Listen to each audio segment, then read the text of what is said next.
Saya undang untuk kita semua bangkit berdiri. Mari kita bangkit berdiri. Kita akan memulai ibadah ini dengan berdoa.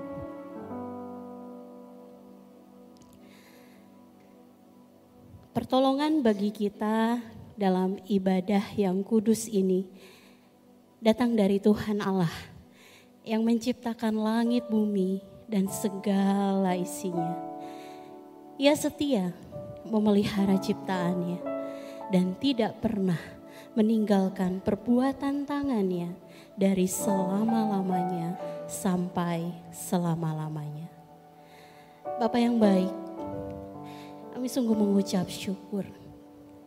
Hari ini kami bisa beribadah di dalam kondisi kami saat ini Tuhan. Sungguh besar anugerah-Mu bagi setiap kami Tuhan. Ini setiap kami Tuhan.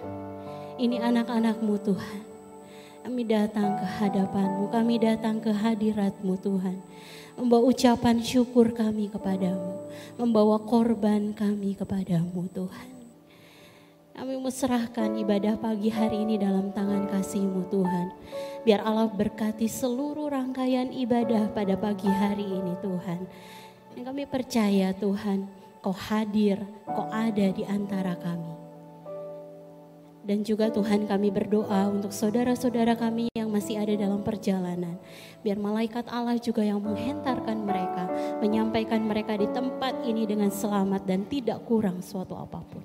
Kami bersyukur, kami berterima kasih. Dalam nama-Mu Tuhan Yesus kami berdoa. Haleluya. Amin. Amin. Shalom Bapak Ibu Saudara, selamat pagi. Saya percaya orang-orang yang hadir di tempat ini adalah orang-orang yang penuh dengan sukacita.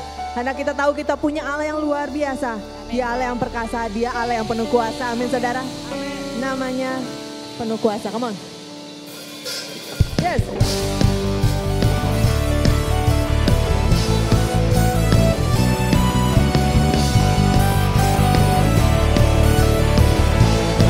Dia Allah Tuhan kita. Dia Allah yang gak pernah tinggalkan kita. Dia Allah yang penuh kuasa. Mari kita mau tinggikan Dia pagi hari ini.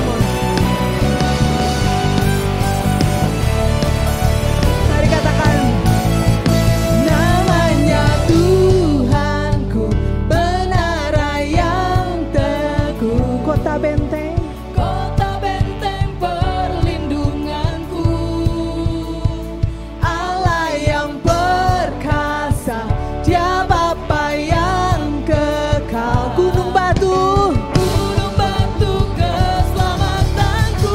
Amin. Katakan Engkau yang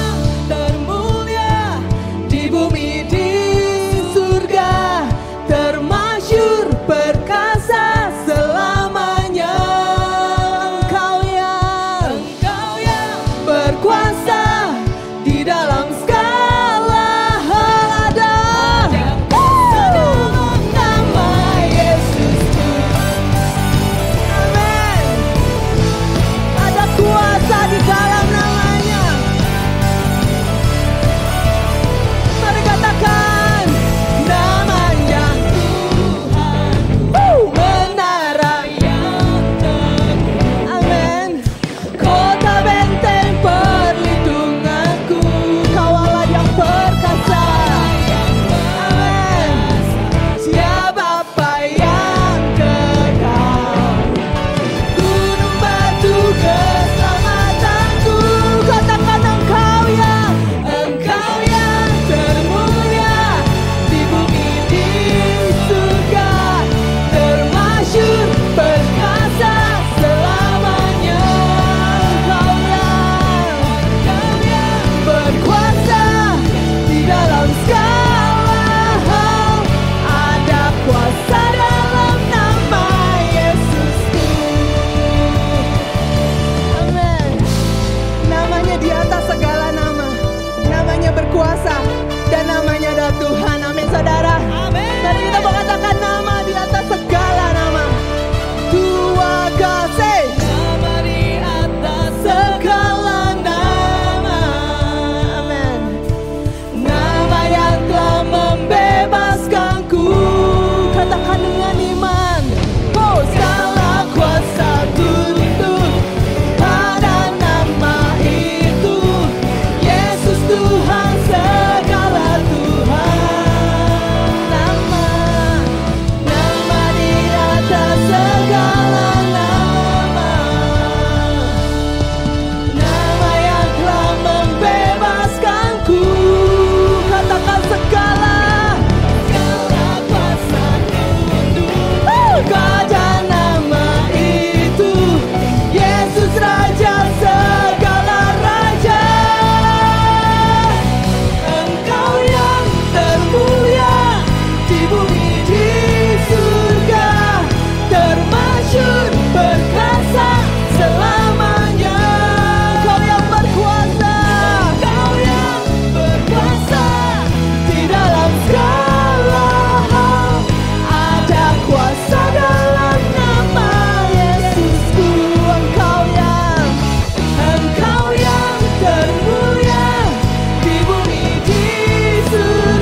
pernah pergi dari kami Tuhan.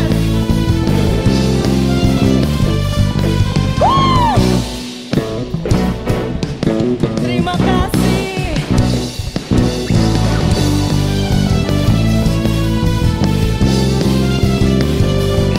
Siap bersama-sama kita katakan Rehoboth, yo!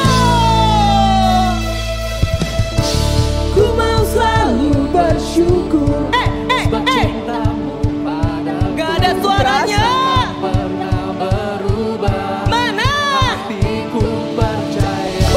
Walau bumi bergoncang, gunung-gunung beranjak, namun kasih setiamu tak pergi dariku.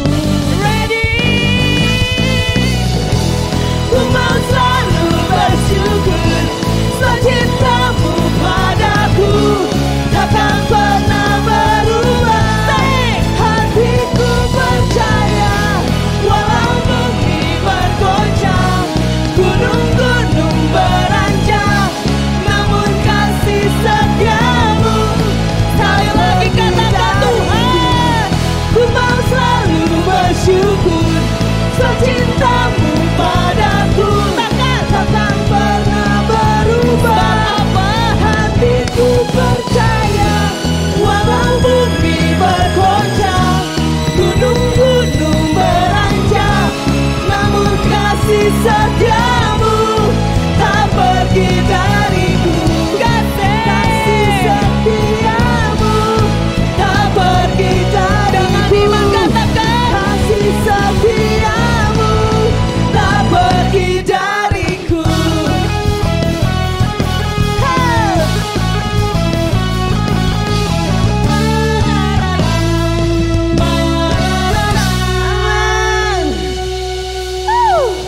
Saya rindu kita berikan tepuk tangan yang paling meriah buat Tuhan Allah kita, karena Dia Allah yang gak pernah tinggalkan kita. Amin saudara. Amin. Mari ketika Dia sudah memberikan segalanya buat kita, kita juga mau memberikan segala yang kita punya buat Dia. Amin saudara. Kita mau bawa hati kita mau bawa hidup kita yang terbaik, kita mau berikan buat Tuhan. Amin.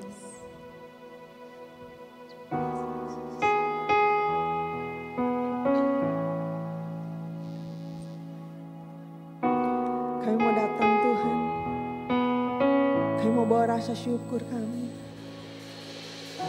kami mau bawa kerinduan kami mau ketemu Engkau, kami mau rasakan Kau lebih dalam lagi Bapa. Amin. Mari katakan, ku datang dengan syukurku, membawa kerinduanku Yesus, ingin ku menyenangkanmu. Karyamu Tuhan, karyamu indah bagiku, kasih yang menyelamatkanku Yesus, inilah persembahanku. Kami bawa Tuhan, ku membawa hatiku, hanya Engkau di hidupku. Yesusku, Kau terindah, selamanya ku menyembahmu. Membawa hidupku, inilah persembahanku untuk Yesusku yang terindah. Selamanya ku menyembahmu Yesus. Mari kita mau berikan tepuk tangan. buat Tuhan Allah kita. Kita mau tinggikan Dia pagi hari ini, amin.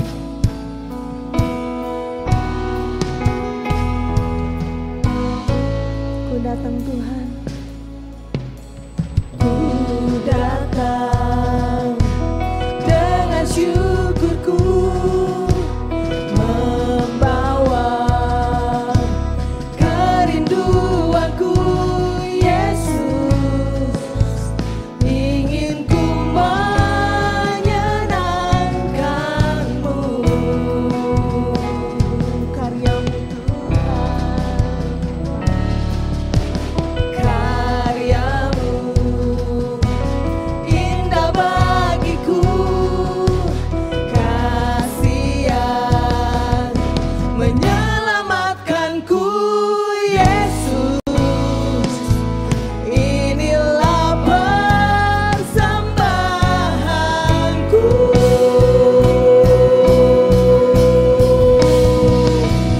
Ku membawa hatiku, hanya Engkau di hidupku.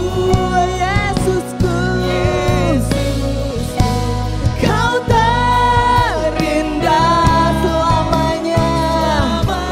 Ku menyembah-Mu, ku membawa hidupku. Inilah persembahanku untuk Yesusku yang terindah. Selamanya ku menyembah-Mu, Yesus. Bawaku mendaki hadirat-Mu, amin. Hatiku persembahan bagi-Mu. Yes Lord. Jiwaku tenang di hadirat-Mu. Hatiku Tuhan, hatiku aman dalam kasih-Mu. Bawaku erat di hadirat-Mu. Hati ini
Justru kami mau bawa hidup kami mau bawa hati kami Tuhan sebagai persembahan yang terbaik untuk Engkau Bapa.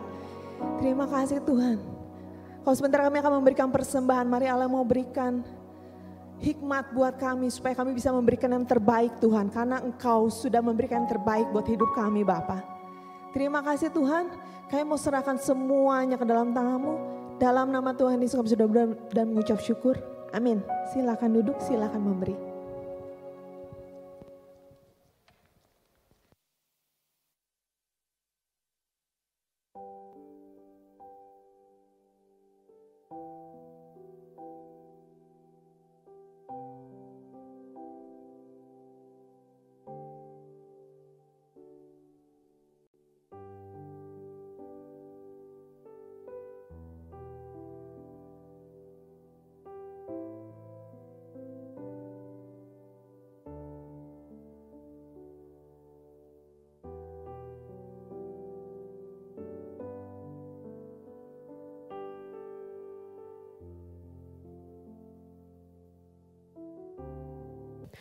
Kita akan berdoa kembali. Tuhan, sungguh kami mengucap syukur, kami berterima kasih untuk berkat-Mu yang luar biasa dalam kehidupan kami Tuhan. Engkau memelihara kehidupan kami Tuhan. Kami bersyukur Tuhan, kami juga hari ini dapat mengembalikan apa yang menjadi berkat-Mu Tuhan bagi setiap kami. Ini persembahan kami, ini ungkapan syukur kami Tuhan. Dan kami mau serahkan Tuhan, pemeliharaan kehidupan kami hanya ke dalam tangan kasih-Mu. Bapak, bila sebentar juga kami mau mendengarkan kebenaran firman-Mu. Kami mau buka hati kami mau izinkan Roh Kudus berbicara dalam hati setiap kami. Agar firman-Mu menguatkan kami, meneguhkan kami kembali, menghibur setiap kami Tuhan. Sehingga di dalam perjalanan kami Tuhan mengikut Engkau, kami tetap setia kepadamu. Kami mau serahkan Tuhan semua dalam tangan kasih-Mu. Dalam nama-Mu Tuhan Yesus kami berdoa, kami mengucap syukur. Haleluya. Amin. Shalom, selamat pagi Bapak Ibu. Pagi hari ini kita akan mengakhiri ya rangkaian khotbah untuk 1 bulan ini ya di dalam bulan Mei. Kalau misalnya saudara semua mengingat ya di minggu pertama itu kita belajar, kita merenungkan tentang kisah Nuh dan anak-anaknya.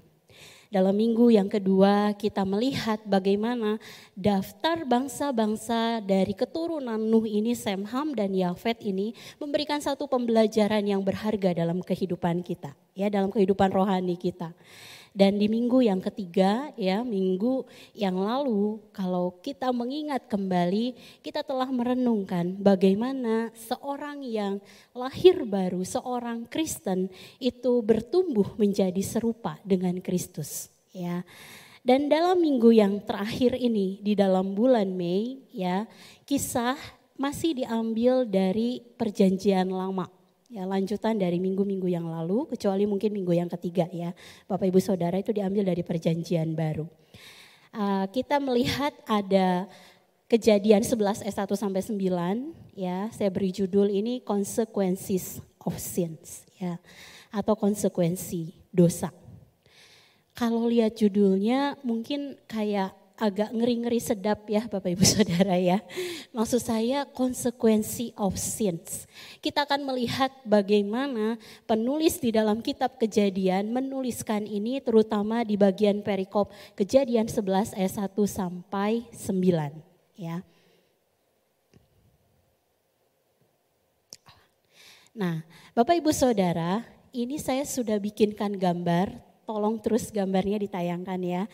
Jadi ini tuh ceritanya ada 3 menara tertinggi di dunia.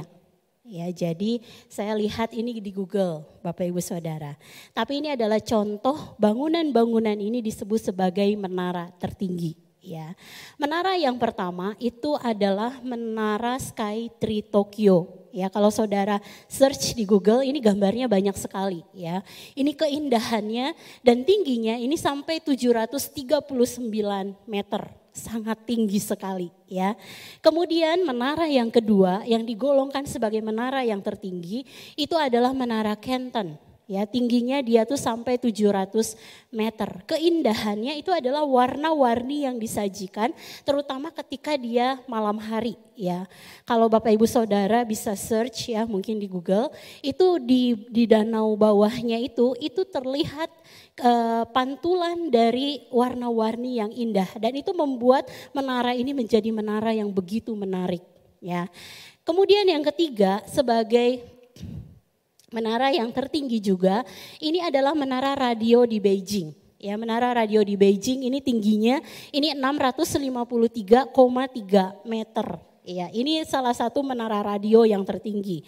Dan kalau kita lihat ada beberapa contoh lain menara tinggi yang menara radio yang cukup tinggi itu ada di Beijing ini. Ya, nah, Bapak Ibu Saudara, kalau kita melihat hal-hal ini ya, karena kita hari ini akan berbicara tentang satu menara di dalam Alkitab ya. Kita melihat bahwa Tuhan itu memberikan ability kepada orang-orang, setiap orang, terutama orang-orang tertentu, sehingga bisa membangun satu menara yang cukup tinggi. Karena ini bukan nggak bisa hanya dengan kemampuan standar ya, tapi dengan perhitungan yang begitu teliti ya, kita bisa membangun satu bangunan yang begitu tinggi seperti ini. Ya, Bapak Ibu Saudara, dalam Alkitab pembangunan menara tertinggi itu pernah dilakukan oleh keturunan Nuh. Saya akan ajak dulu Bapak Ibu Saudara baca di dalam kisahnya di Kejadian 11 ayat 1 sampai 9. Next slide. Nah, saya sudah tuliskan Bapak Ibu Saudara, kita akan baca ini sama-sama. Ya, boleh Bapak Ibu Saudara langsung lihat dari PowerPoint saja, karena saya ambil dari terjemahan baru yang kedua. Kita akan baca ini secara bergantian. Boleh saya minta Bapak Ibu Saudara untuk kembali bangkit berdiri. Saya akan bacakan ayatnya yang ganjil, Bapak Ibu Saudara akan baca ayatnya yang genap. Ya, di dalam hitungan yang ketiga. 1, 2, 3. Adapun seluruh bumi pernah memiliki satu bahasa dan satu logat.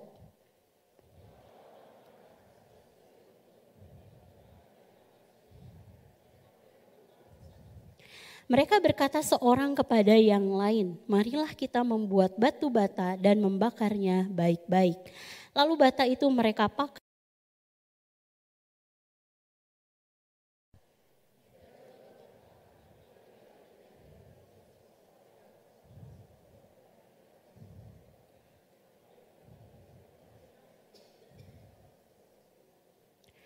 Lalu Tuhan turun untuk melihat kota dan menara yang didirikan oleh anak-anak manusia itu.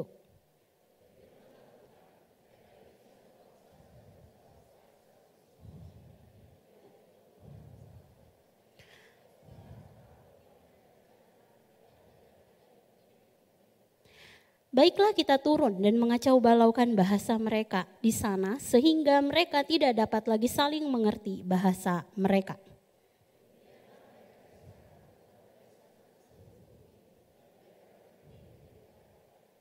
Itulah sebabnya kota itu disebut dengan nama Babel, karena dari situlah dikacau balaukan Tuhan bahasa seluruh bumi, dan dari situlah mereka diserakan Tuhan ke seluruh bumi. Terima kasih, silakan duduk Bapak Ibu Saudara. Bapak Ibu Saudara, kalau kita membaca kisah ini, kita melihat ya ada satu hal yang Tuhan berikan ke dalam diri kita, yaitu ability, kemampuan untuk kita bisa membangun ya. Kalau kita perhatikan tadi juga mereka membangun perekat, mereka membuat perekat, mereka membuat batu bata dengan begitu detail, dan mereka memastikan bahwa bangunan tersebut bisa jadi bangunan tertinggi yang kuat, sebuah menara dan sebuah kota. Ya, Bapak Ibu Saudara, ketinggian menara tersebut bahkan mencengangkan bagi kita semua. Di situ dikatakan puncaknya itu sampai ke langit. Ya, ekspektasinya tinggi gitu ya. Kita akan buat menara sampai ke langit. Nah, namun kalau kita perhatikan selanjutnya Allah menggagalkan pembangunan tersebut. Bapak Ibu Saudara, hal ini sebenarnya tidak menunjukkan bahwa Allah tidak menghendaki manusia untuk membuat sebuah menara. Karena kalau kita perhatikan 3 menara tadi, yang pertama, Tuhan mengizinkan manusia untuk menggunakan ability-nya, kemampuannya, kreativitasnya untuk dia bisa membangun sebuah menara. Lalu Bapak Ibu Saudara, apa sebenarnya yang terjadi? Apa sebenarnya yang kemudian membuat Allah murka dan memberikan penghukuman kepada mereka? Kita akan perhatikan ayat ini. Bapak Ibu Saudara, kita akan tetap di perikop ini. Ada 2 hal ya yang perlu untuk kita perhatikan. Yang pertama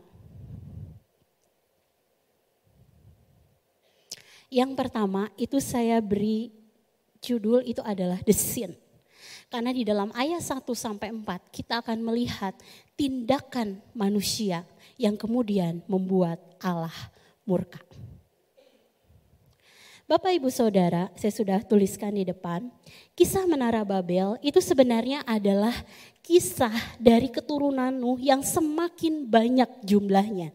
Bapak Ibu Saudara bisa mengingat kembali 2 minggu yang lalu Bapak Denal sudah menyampaikan bagaimana daftar keturunan dari Sem, Ham, dan Yafet. Ada begitu banyak keturunan, ada begitu banyak orang yang kemudian lahir kembali setelah dunia hancur dengan air bah. Kalau kita perhatikan Bapak Ibu Saudara, di dalam ayat yang pertama ada kalimat 1 bahasa dan 1 logat. Jadi pada saat itu keturunan Adam dan Hawa menggunakan 1 bahasa dengan 1 logat. Bapak Ibu Saudara, kesatuan bahasa tersebut ini sebenarnya berasal dari 1 kesatuan turunannya.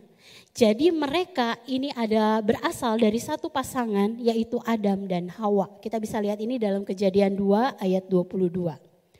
Di dalam kisah ini manusia berencana untuk membangun 1 menara yang tinggi dengan puncaknya sampai ke langit. Mungkin gak hal ini terjadi? Kalau kita kembali ke belakang sedikit ya Bapak Ibu Saudara, saya akan bacakan. Di dalam Kejadian 10 ayat 10 di sini dikatakan demikian. Pada awalnya kerajaannya terdiri atas Babel, Erek, dan Akad, semuanya dari tanah Sinear. Dan di sini kalau kita baca ke bawahnya Bapak Ibu Saudara, mereka ini adalah orang-orang yang membangun menara. Mereka orang-orang yang membangun kota. Mereka keturunan Nimrod yang melakukan hal-hal itu. Pembangunan kota-kota besar itu dilakukan oleh mereka. Karena mereka tahu bahwa jumlah mereka semakin banyak. Jumlah mereka begitu banyak sehingga mereka memerlukan tempat untuk mereka tinggal. Bapak Ibu Saudara, hal ini sekali lagi menunjukkan kecakapan dan keterampilan teknis manusia dengan teknologi pada masa itu. Bahkan saya baca Bapak Ibu Saudara itu apa yang digunakan oleh keturunan Nuh, batu bata dan ter ini, perekat ini masih digunakan oleh bangunan-bangunan di Babilonia kemudian hari. Ya Bapak Ibu Saudara, ini berarti bahwa mereka punya kecakapan, mereka punya keterampilan. Dan itu mungkin untuk mereka bisa membangun kota dengan menara yang begitu tinggi. Itu mungkin. Ya. Sekali lagi kita akan melihat apa yang membuat Allah murka. Bapak Ibu Saudara, kita akan lihat tindakan manusia. Saya sebut ini tindakan manusia. Saudara, orang-orang yang sedang membangun Menara Babel itu pada dasarnya merupakan orang-orang yang sedang berusaha untuk melawan Allah. Bahkan dikatakan ada beberapa penafsir Alkitab yang menjelaskan bahwa upaya mereka untuk membangun menara ini karena mereka ingin terhindar dari hukuman Allah melalui air bah. Bapak Ibu Saudara, peristiwa ini tercatat setelah peristiwa air bah, setelah Allah menghancurkan bumi, setelah Allah memusnahkan ciptaannya. Hukuman yang begitu dahsyat diberikan Allah kepada manusia karena dosa Bapak Ibu Saudara. Dan kemudian mereka berpikir bahwa mungkin saja Allah akan kembali menghukum mereka. Sehingga mereka berpikir karena kita perlu tempat juga, lebih baik kita membangun 1 kota dengan menara yang begitu tinggi. Mereka juga membangun kota dan menara ini karena mereka menyadari bahwa sebenarnya kejahatan yang mereka lakukan itu sudah sama dengan orang sebelum Allah memusnahkan bumi dengan air bah. Mereka sudah tahu, mereka menyadari itu. Ya, mereka sama dengan orang-orang itu. Kemudian timbul rasa takut dalam diri mereka. Takut akan penghukuman Allah. Karena mereka tahu Allah pernah menghukum manusia dengan begitu dahsyatnya melalui pemusnahan besar massal gitu ya. Pada waktu air bah itu diberikan kepada kita semua, kepada bumi ini. Dan kemudian Bapak Ibu Saudara, ketika mereka merasa takut, mereka meresponi rasa takut itu dengan membangun menara yang tinggi untuk melindungi mereka. Tujuannya itu untuk melindungi. Kalau saya bangun menara yang tinggi sampai ke langit, saya punya tempat untuk saya tinggal ketika air bah itu kembali dicurahkan Allah untuk menghancurkan bumi. Itu pemikiran mereka saat itu. Mereka berusaha, Bapak Ibu Saudara, mereka membangun menara yang bisa melindungi diri mereka ketika Allah kembali menghukum mereka dengan air bah. Saudara, dosa mereka saat itu adalah mereka berusaha mengakali Allah. Sebab mereka berpikir saya masih mau hidup dalam dosa. Dosa itu sesuatu yang enak banget. Dosa itu sesuatu yang nikmat banget. Dan saya masih pengen hidup di sini. Manusia pada zaman itu berpikir demikian Bapak Ibu Saudara. Dan kemudian mereka berusaha untuk mengakali Allah. Oke, karena kita masih mau hidup di dalam dosa, kita perlu tempat untuk melindungi kita dari hukuman Allah. Kita kemudian akan membangun menara, kita tinggal di sana. Jadi kalau Allah kasih hukuman, kita bebas. Mereka berpikir demikian Bapak Ibu Saudara. Mereka berusaha mengakali Allah. Saudara, pada masa sekarang, lalu bagaimana kaitannya dengan masa sekarang? Bapak Ibu Saudara, saya ajak untuk kita refleksi pagi hari ini, kita melihat kedalaman hati kita. Masih ada orang-orang yang saat ini menghendaki untuk hidup di dalam dosa. Tapi mereka juga menghendaki, mereka takut, mereka tahu sebenarnya bahwa ketika saya berdosa, saya akan menerima konsekuensinya. Allah akan memberikan hukuman kepada saya. Dan kemudian mereka berusaha untuk mengakali Allah. Mereka berusaha untuk menipu Allah. Bapak Ibu Saudara, baru pagi ini, waktu saya lagi di kantor, saya lagi persiapan, saya dengar ada beberapa anak-anak, mereka melontarkan kalimat demikian. Ini saya campur-campur ya bahasanya karena pakai bahasa mereka ya Bapak Ibu Saudara. Kalau kita ya, mereka bilang, kalau misalnya ya dosa kita udah banyak, terus kita sadar sebenarnya dosa kita teh udah banyak, kata mereka gitu. Gampang, kurangi aja dosanya. Tuhan juga pasti mengampuni kok katanya. Bapak Ibu Saudara, ada usaha-usaha yang dilakukan oleh orang-orang berpikir bahwa aku masih ingin hidup dalam dosa. Aku masih ingin melakukan hal-hal yang bertentangan dengan firman Tuhan. Tapi aku gak mau dapat hukuman Allah. Ada orang-orang yang seperti itu. Atau mungkin Bapak Ibu Saudara ada juga orang-orang yang menggunakan prinsip-prinsip dalam firman Tuhan. Mereka tahu firman Tuhan. Mereka tahu apa yang dilarang oleh Allah. Mereka tahu apa yang menjadi dosa.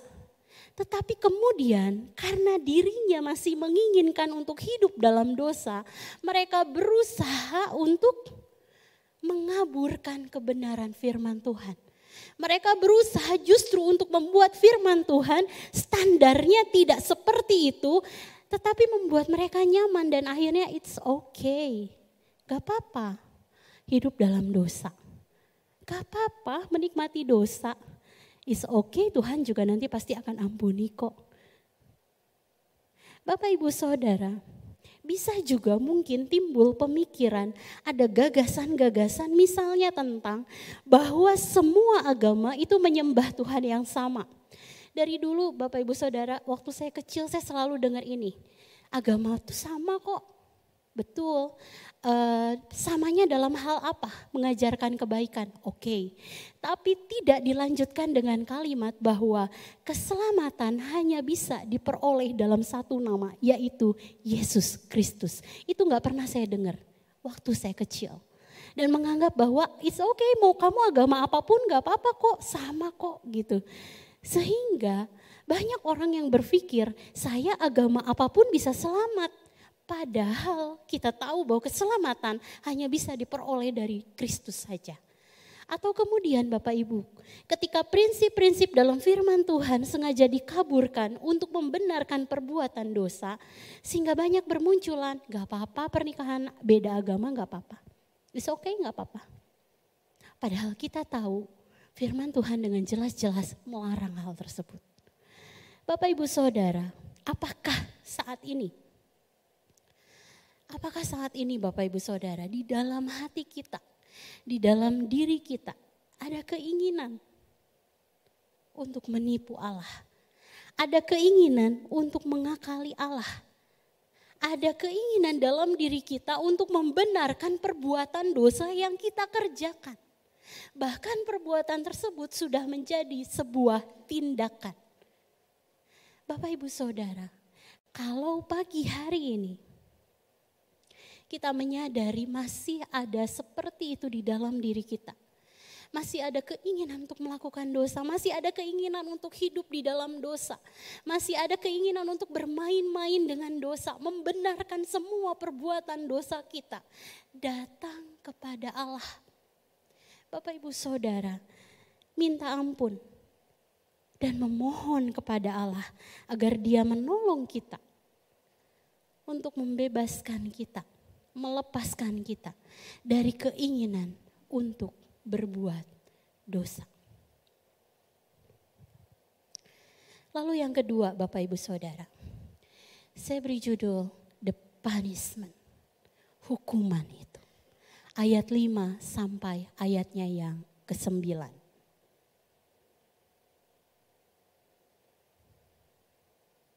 Bapak Ibu Saudara, kalau diperhatikan di dalam PowerPoint ini, kita akan melihat, tadi kita sudah baca secara lengkap ya. Bapak Ibu Saudara, di dalam ayat yang kelima ya, kita di sini melihat Allah turun. Jadi setelah manusia berusaha untuk membangun menara, manusia berusaha untuk membangun kota menara dengan puncaknya yang sampai ke langit itu, di dalam usaha mereka, Allah kemudian turun. Allah melihat kota itu dan Allah melihat menara itu. Bapak Ibu Saudara, ketika Allah turun, mungkin kita bertanya, mau apa Allah turun? Tujuannya apa? Allah turun ke bumi saat itu apakah untuk menikmati hasil dari karya manusia atau apa? Tapi kemudian kita perhatikan di dalam ayat selanjutnya yang dengan jelas, dengan tegas mengatakan tujuan Allah turun ke bumi itu adalah mengacau balaukan bahasa mereka di sana sehingga mereka tidak dapat lagi saling mengerti bahasa mereka.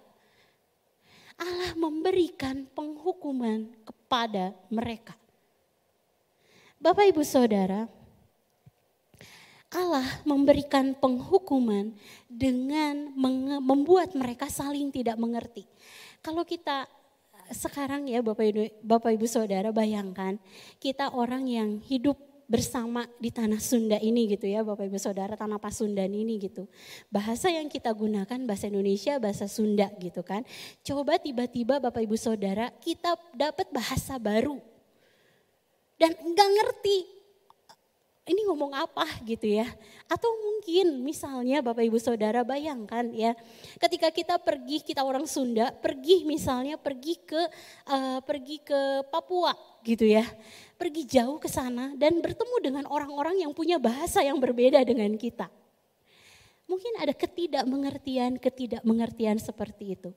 Bapak Ibu Saudara, tetapi yang dimaksudkan oleh penulis di sini, Allah memberikan penghukuman, pengkacau balauan semua bahasa di bumi yang tadinya satu logat dan satu bahasa menjadi beragam bahasa ini Bapak Ibu Saudara. Ini menunjukkan dengan tegas bahwa Allah sedang memberikan penghukuman kepada mereka. Lalu mungkin Bapak Ibu Saudara, mungkin ada pertanyaan, kenapa dosanya beda. Kenapa dosanya tidak sama dengan ketika Allah memberikan penghukuman air bah yang membuat mereka semua musnah saat itu?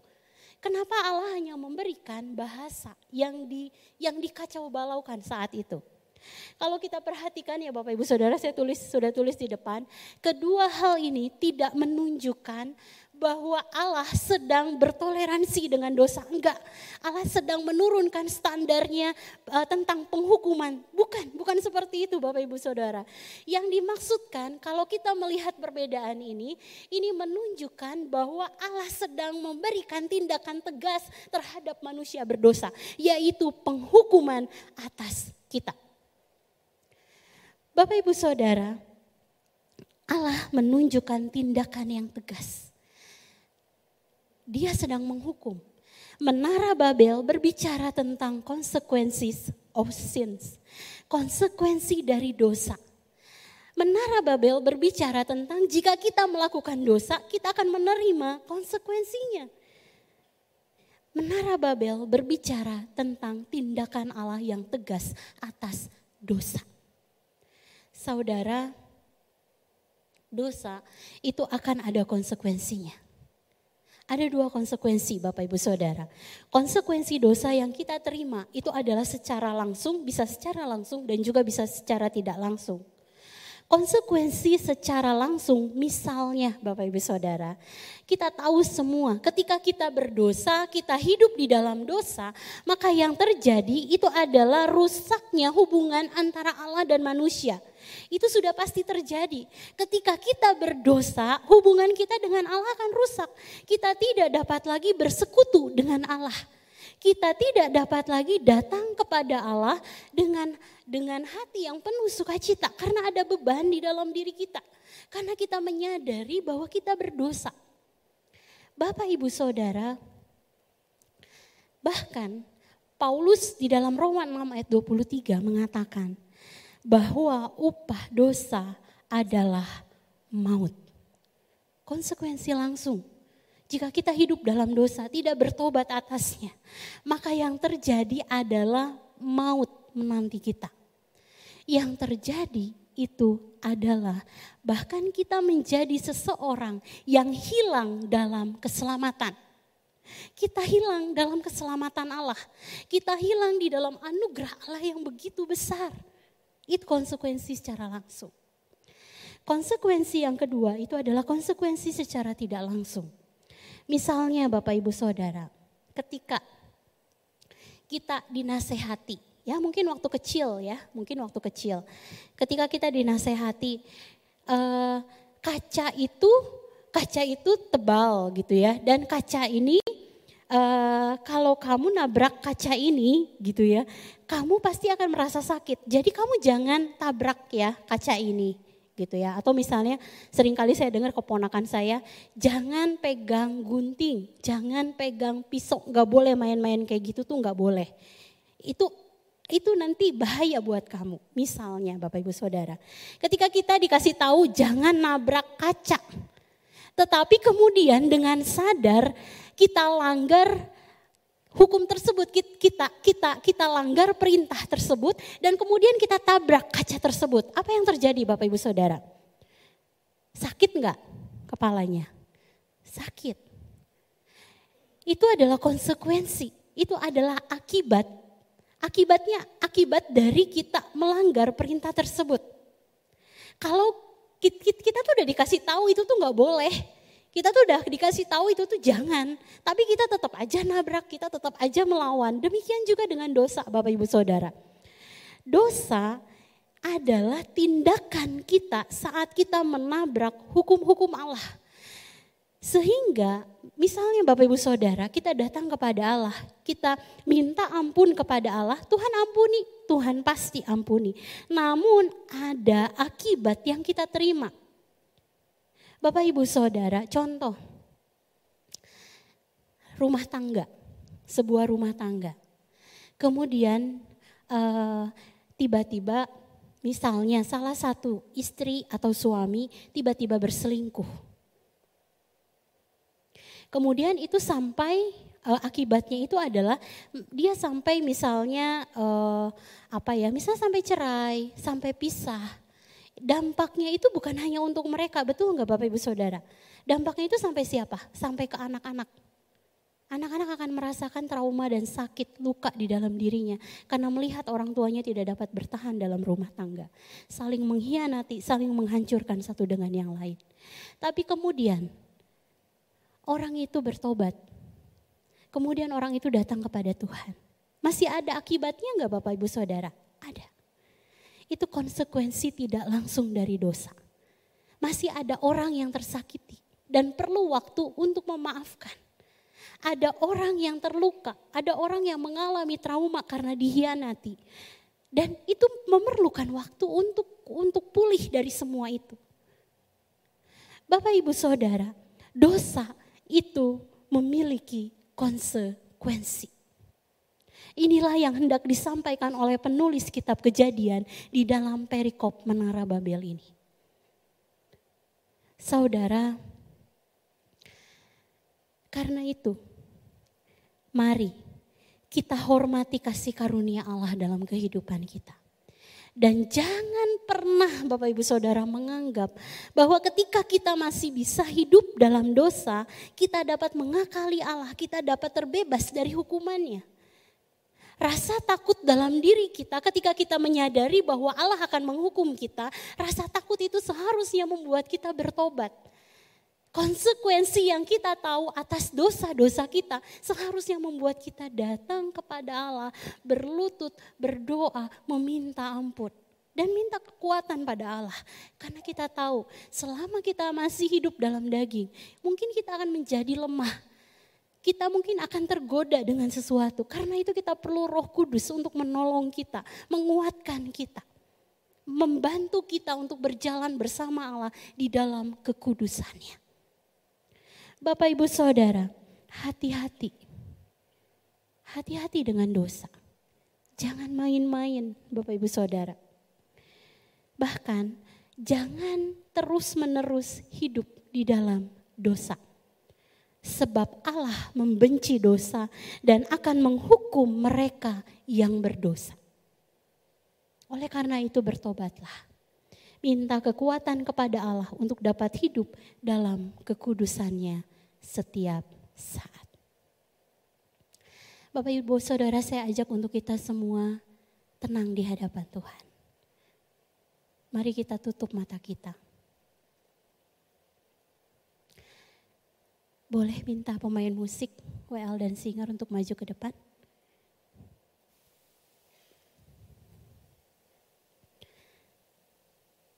Bapak Ibu Saudara, saat ini hanya ada Allah dan kita.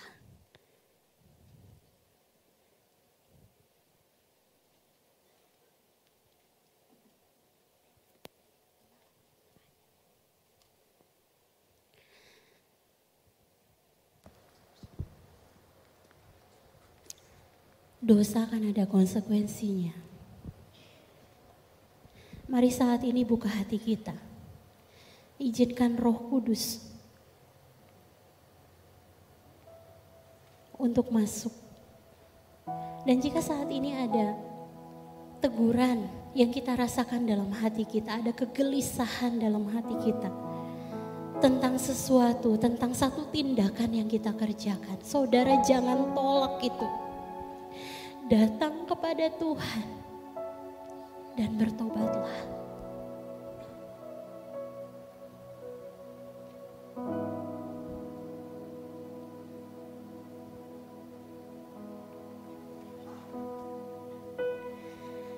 Saudara, sambil saudara masuk dalam hadirat Tuhan, mari nikmati pujian ini.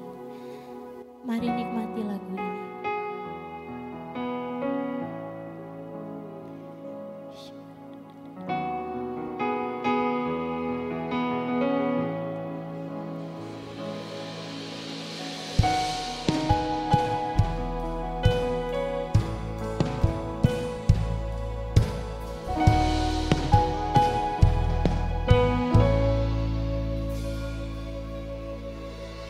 Ku datang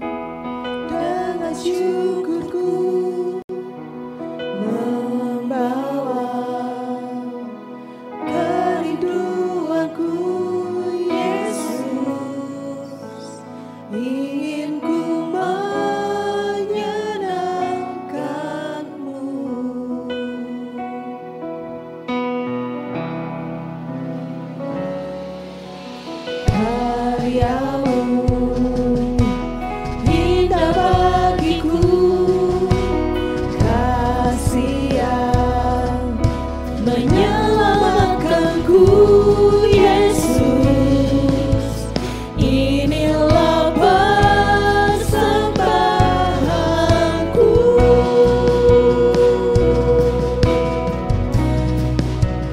Ku membawa hatiku,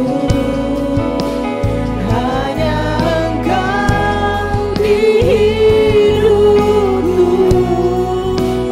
Yesusku, Kau terindah, selamanya ku menyembahmu.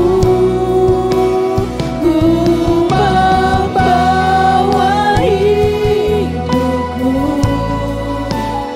inilah persembahanku. Oh Yesusku, Kau terindah, selamanya ku menyembahmu.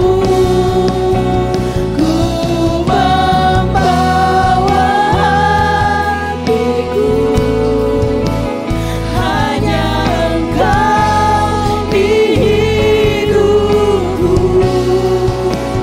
Yesusku, Kau terindah, selamanya ku menyembahmu. Membawa hidupku, inilah persembahanku. Untuk Yesusku yang terindah, selamanya ku menyembahmu. Yesus.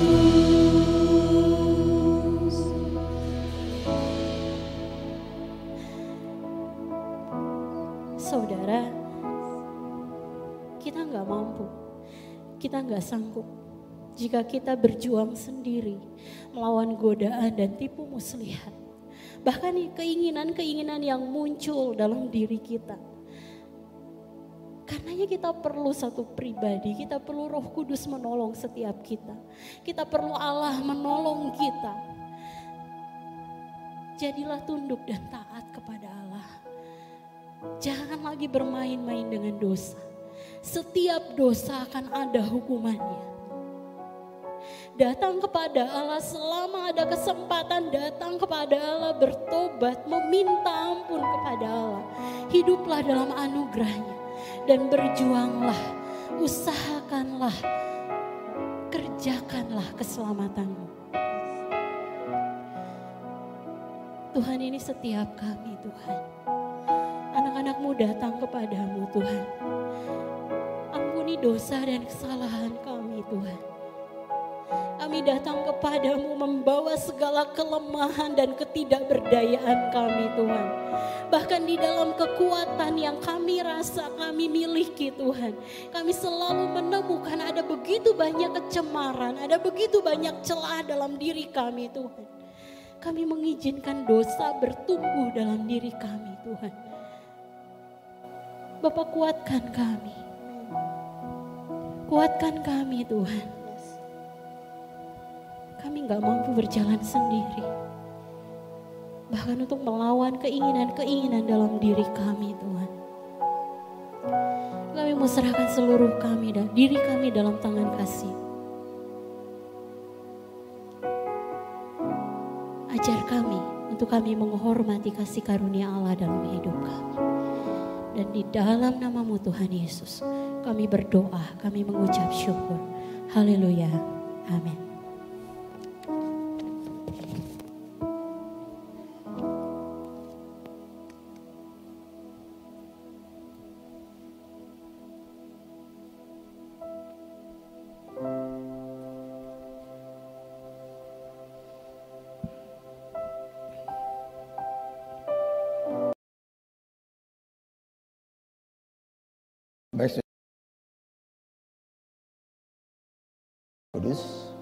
Sebelum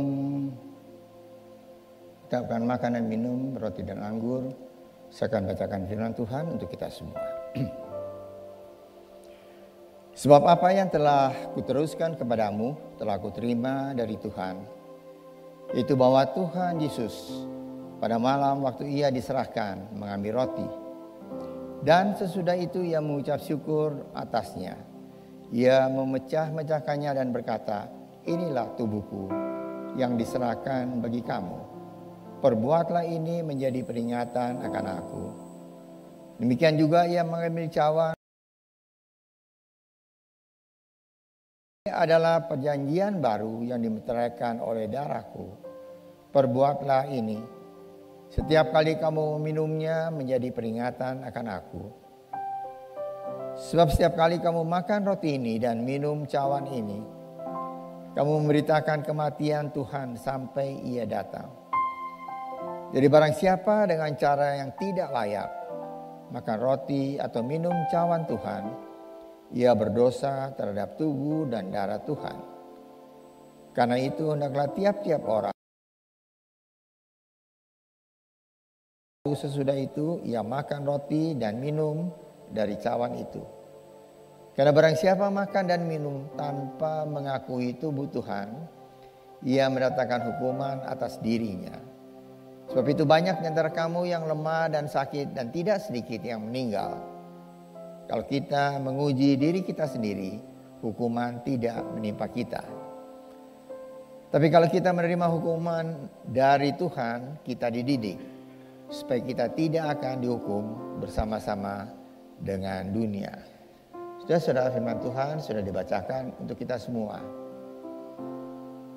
Dan sudah minggu lalu sudah sampaikan, kita mempersiapkan diri untuk menerima sakramen perjamuan kudus ini.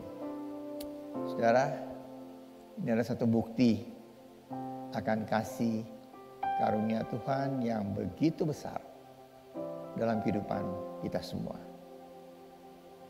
Siapakah kita? Kalau kita mengingat sekian tahun yang lalu dan dibandingkan dengan hari ini,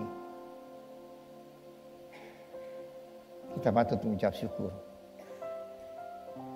bahwa kalau kita bisa seperti ini, seperti apa yang kita ada sekarang ini, itu adalah karena kasih karunia Tuhan. Oleh sebab itu saudara, sebentar kita akan makan dan minum. Bukan sebagai satu rutinitas. Tiap bulan kita makan dan minum perjamuan kudus. Tidak saudara. Tapi kita waktu kita makan, kita sesadarnya bahwa ini adalah satu bukti kasih karunia Allah dalam kehidupan kita semua. Yang kita boleh menjadi seperti apa yang kita ada sekarang. Terutama kita sudah menerima keselamatan dari Tuhan. Karena pengorbanan Yesus di kayu salib. Sebab itu mari saya undang untuk kita berdiri bersama-sama sebelum kita makan dan minum. Kita akan nyanyi satu kor dan kita akan masuk dalam doa. Salibnya, salibnya, selamanya mulia,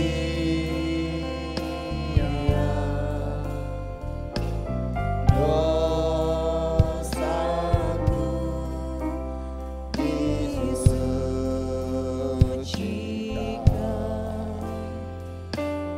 oleh darah Yesus. Mari kita berdoa. Bapa kami dalam surga, terima kasih Tuhan. Kepada hari ini kami boleh kembali menerima sakramen perjamuan kudus. Maka kami boleh mengingat kembali satu bukti yang nyata bahwa Engkau sudah mati di atas kayu salib untuk menebus dosa-dosa kami semua. Terima kasih Tuhan untuk pengorbanan-Mu yang begitu sempurna. Yang Engkau sudah lakukan itu di atas kayu salib. Terima kasih Tuhan, kami yang seharusnya dihukum, kami boleh mendapat keselamatan di dalam Tuhan. Dan hidup kami boleh dipimpin oleh Tuhan sampai sekarang. Untuk mengenal Tuhan lebih lagi.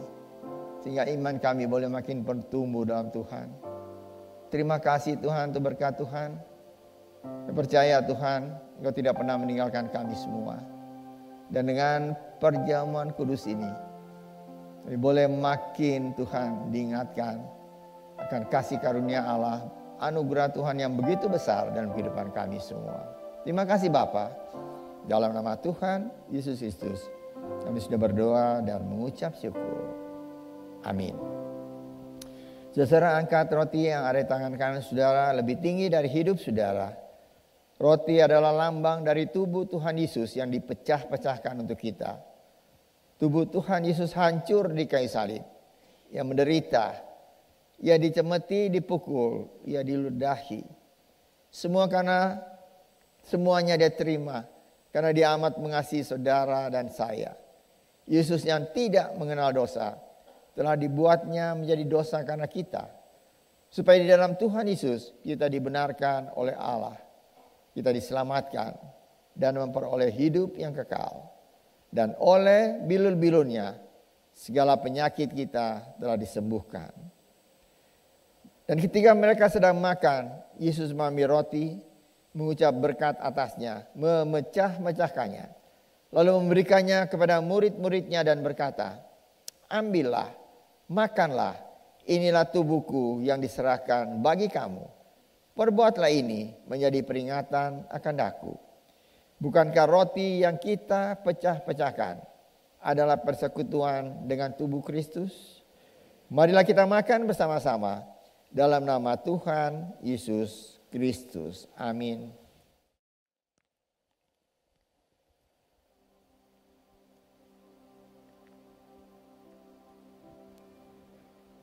Salibnya,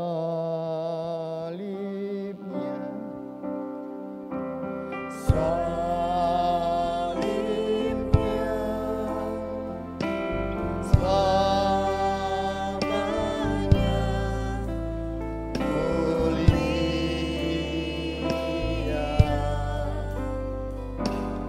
dosaku disucikan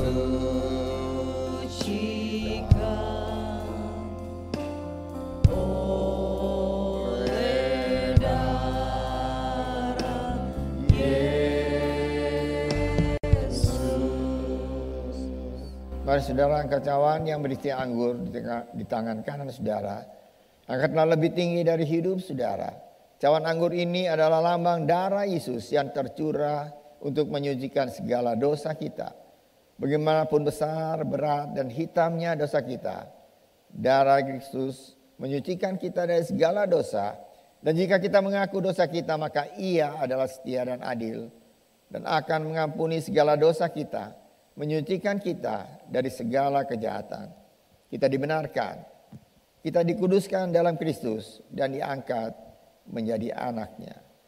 Sesudah makan ia mengambil cawan, mengucap syukur, lalu memberikan kepada mereka dan berkata, cawan ini adalah perjanjian baru yang dimeteraikan oleh darahku. Minumlah kamu semua, sebab inilah darahku, darah perjanjian yang ditumpahkan bagi banyak orang untuk pengampunan dosa. Perbuatlah ini setiap kali kamu meminumnya menjadi peringatan akan daku. Bukankah cawan pengucapan syukur yang atasnya kita ucapkan syukur adalah persekutuan dengan darah Kristus? Marilah kita minum bersama-sama dalam nama Tuhan Yesus Kristus. Amin.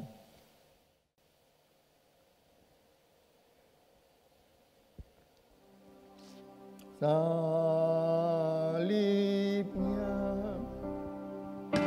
salibnya, selamanya mulia,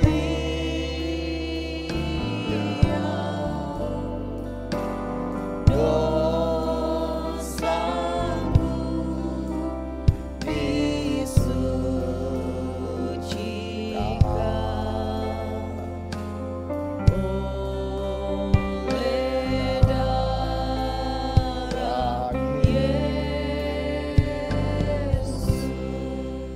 Mari saudara, kita semua mengucap syukur untuk berkat Tuhan, kasih karunia Tuhan dalam kehidupan kita semua. Mari kita berdoa. Bapa kami dalam surga, terima kasih Tuhan untuk kasih karunia Tuhan, anugerah Tuhan yang begitu besar yang Kau telah nyatakan dalam kehidupan kami semua. Kami adalah orang berdosa yang patut dihukum, tapi kami mengucap syukur Engkau telah menyelamatkan kami semua. Engkau telah membebaskan kami semua dari hutang dosa kami. Dan kami boleh mendapat hidup yang kekal dalam Tuhan. Roti dan anggur sudah kami makan dan minum. Dan sekarang sudah bersatu dalam tubuh kami. Dan kami percaya apabila ada di antara kami yang datang dengan sakit, penyakit, apapun juga. Kami percaya kami pulang sudah disembuhkan oleh Tuhan. Kami datang dengan tubuh yang lemah. Kami pulang sudah dikuatkan oleh Tuhan. Kami datang dengan hati yang susah. Kami pulang dengan hati yang sudah dihibur oleh Tuhan. Terima kasih Tuhan.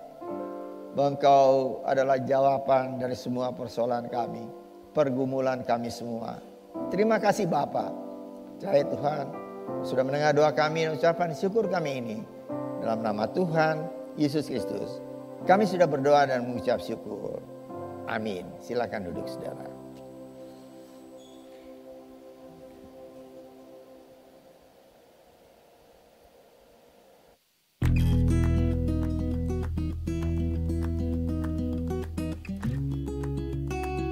Shalom saudara. Bagi saudara yang ingin dibaptis, Gereja Rehoboth mengadakan kelas katekisasi gelombang kedua pada bulan Juni sampai September 2024. Kelas akan diadakan setiap hari Minggu jam 9.30. Dimulai pada tanggal 30 Juni 2024 dan diadakan sebanyak 11 kali pertemuan. Dalam kelas kali ini, kita akan mempelajari dasar-dasar iman Kristen sebelum dibaptis. Silahkan daftarkan diri saudara ke kantor gereja atau Ibu Hana atau hubungi nomor di bawah ini. Tuhan Yesus memberkati. Saudara, dalam Pastor Corner bulan ini, kita akan membahas tentang menghidupkan rasa syukur. Dalam pertemuan kali ini, kita akan mendiskusikan tentang cara bersyukur dalam kehidupan sehari-hari. Kamis, 6 Juni 2024, pukul 7 malam, dengan pembicara Pendeta Christina Runka. Acara ini diadakan melalui Zoom Meeting.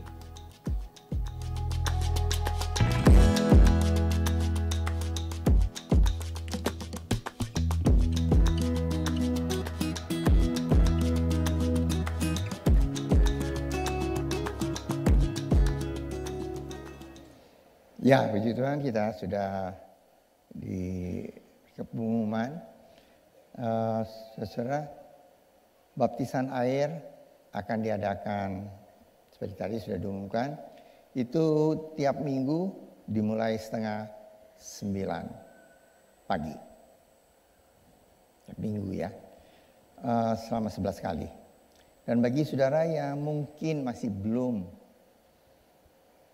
pikir, saya belum mau dibaptis, tapi saya mau belajar dasar-dasar kekristenan. Nah, saudara bisa datang dan saudara bisa belajar bersama-sama.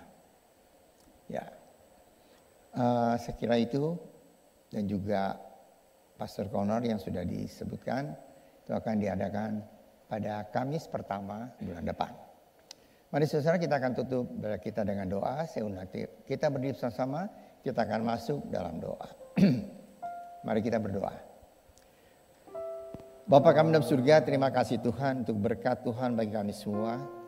Terima kasih Tuhan, Engkau sudah memimpin seluruh kebaktian ini dari awal hingga selesai dengan berkat Tuhan.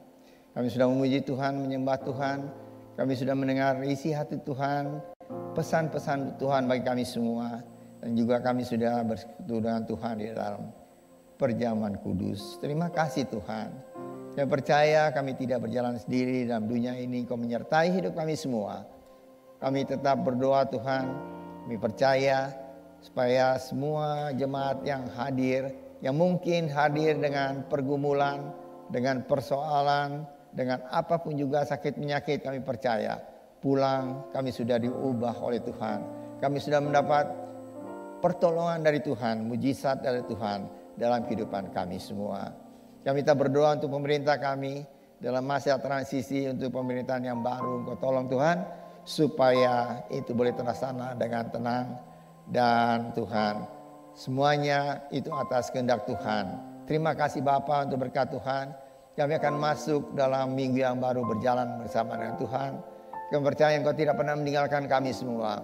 Baik kami secara pribadi, keluarga kami, usaha kami, pekerjaan kami, juga pendidikan anak-anak kami, sekolah dan kuliah anak kami. Terima kasih Bapa. Juga berdoa Tuhan, berdoa untuk saudara-saudara yang sudah memberikan persembahan dan membalikan perpuluhan yang Tuhan punya. Terima kasih Tuhan, Engkau berkati dengan berkat-Mu secara berlimpah. Kami sudah belajar Tuhan untuk memberikan yang terbaik untuk Tuhan. Karena Tuhan sudah memberikan yang terbaik bagi kami semua, yaitu keselamatan dan hidup yang kekal. Terima kasih Bapa. Masuk minggu yang baru berjalan bersama Tuhan. Tuhan tidak pernah meninggalkan kami semua. Percaya Engkau sudah mendengar doa kami dan ucapan syukur kami ini. Kami naikkan dalam nama Tuhan Yesus Kristus yang menjadi juru selamat kami yang hidup. Saudara yang dikasihi oleh Tuhan, angkatlah tangan saudara untuk menerima berkat Allah. Arahkan hati saudara kepada Tuhan dan hadirat-Nya. Maka berkat Allah memenuhi hidup saudara. Berkat Allah memenuhi keluarga saudara. Berkat Allah memenuhi kesehatan saudara. Berkat Allah memenuhi pekerjaan saudara. Dan jadilah berkat dimanapun saudara berada. Dan saudara terimalah berkat dari Allah Bapa, kasih karunia dan damai sejahtera dari Tuhan Yesus Kristus, dan persekutuan Allah Kudus menyertai saudara sekalian mulai hari ini sehingga Maranatha, Tuhan Yesus datang kembali. Amin. Bapa, terima kasih. Bapa, terima kasih. Bapa di dalam surga, ku berterima kasih. Amin.